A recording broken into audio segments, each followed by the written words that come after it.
Trumpet 2, Lucas Poole. Trumpet.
It's all downhill from here on out. This next tune is Blues by Benny Golson, the great, great composer, sax player, Benny Golson. It's a tune called Five Spot After Dark. Five Spot, the Five Spot was a little dive cafe jazz club in East Village, in the Bowery section, East Village, New York City. And it was a place that attracted a lot of countercultural folks starting in the late 50s. Jack Kerouac was hanging out there, a lot of poets, jazz musicians like Charles Mingus, John Coltrane, then of course Ornette Coleman and Cecil Taylor, a lot of the real progressive kind of musicians, and then a lot of underground kind of poets and all those kinds of things. And it became kind of the place, even like they talked about how Paul Newman, the great actor from Cleveland, Ohio, by the way, Paul Newman would go hang out there because it was such a cool place. The Five Spot, there are a number of different records that were recorded at the Five Spot, and it was one of those places where you hear about it and you think, man, that must have been some kind of grand, great place. It was the diviest little place, and it had like placards all over on the stage, on the wall for upcoming shows and all of that. And you look at Eric Dolphy, there's an album called Eric Dolphy at the Five Spot. You look at the cover and you can really see, it's like, man, this is a seedy looking little place. But it had this mystique to it. By the mid 70s, it was gone. Then they tried to revive it later. But in its moment, it was kind of a hip place. And it inspired Benny Golson to write this tune. It's a blues called Five Spot After Dark. And it's going to feature a lot of folks who will talk about who's going to play on this tune in a bit. Five Spot After Dark.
That featured Grady on guitar.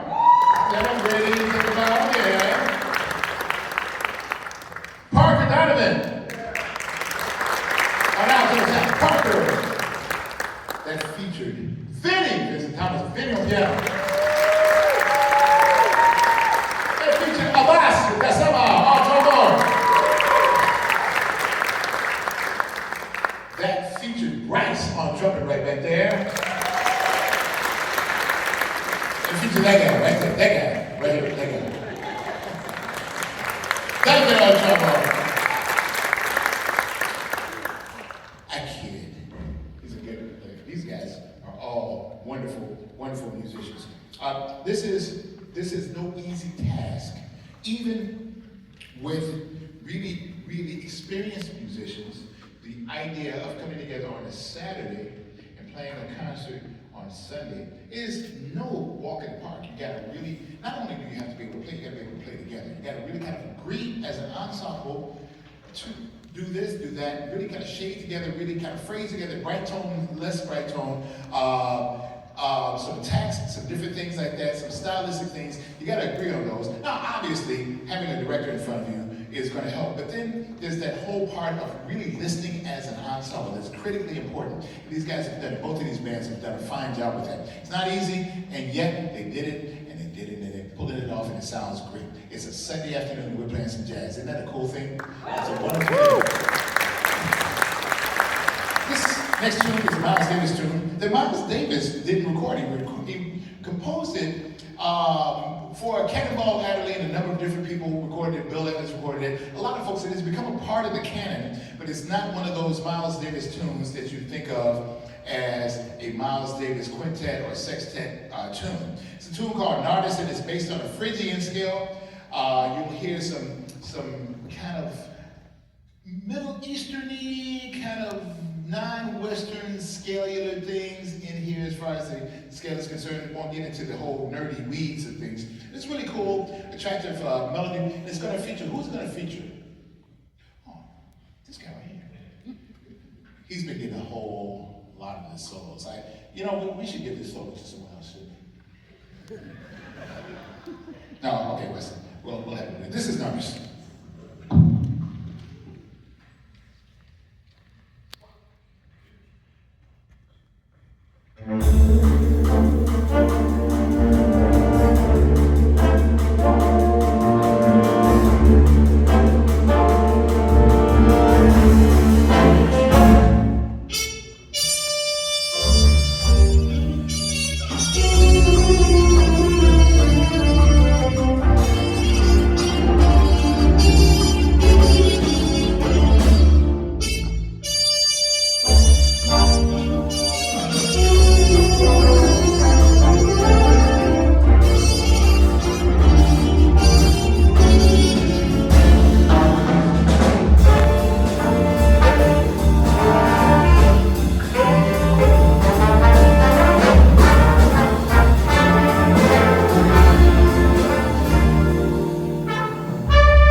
important to you, and live music made by people is important to you, the more that you do that, the more that the tech folks will understand that. And the guardians of the arts will understand that. And the guardians of the clubs and all those things. You know how you can do that? Attend concerts as much as you can. Go to concerts. Attend all of these different art exhibits where you got real people out there.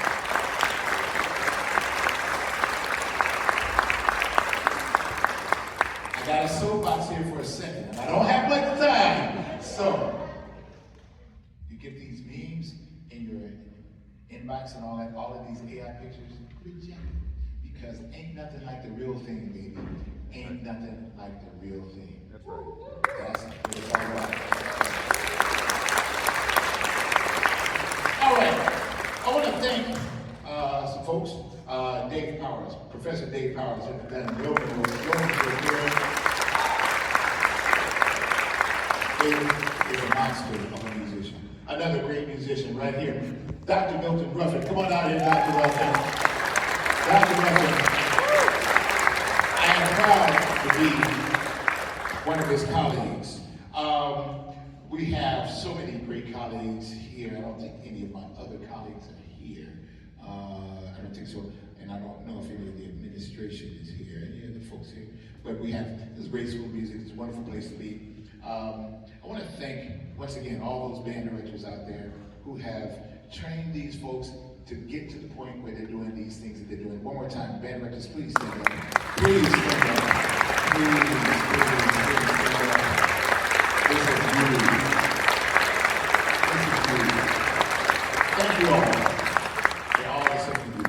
And all of those kids out there under high school age, you're going to keep playing when you get in high school, right? Of course you will. Of course you will. Because you love live music too. Last one we're going to do is going to feature a lot of folks. Let's see. Let me tell you who's going to feature before we get into it, because at the end we're going to stand up and you're going to be just going, wow, this is so cool. It's going to feature Bryce on Bryce. Wave back there. It's going to feature Joey. That guy right there, Duncan. Adriana. Lucas on the new bass that he found. It's going to feature the other Lucas right there. Lucas and Lucas. It's going to feature Parker. It's going to feature Eston.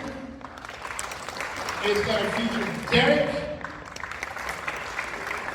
And it's going to feature Arthur right there.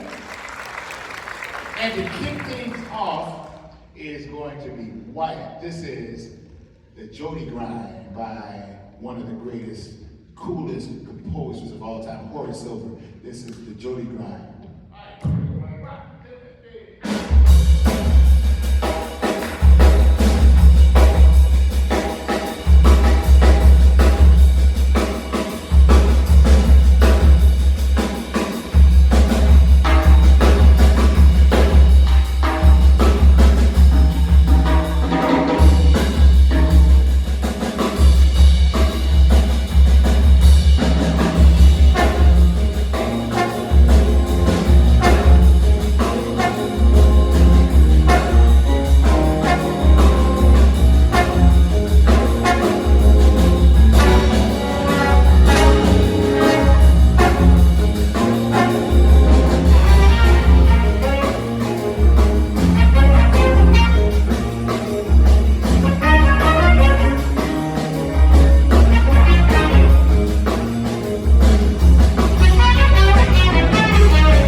All right. Thank you. Hey, how about some photos? Let's get some photos. You guys, here, you come around, get in with the band here. You guys crowd all around in here.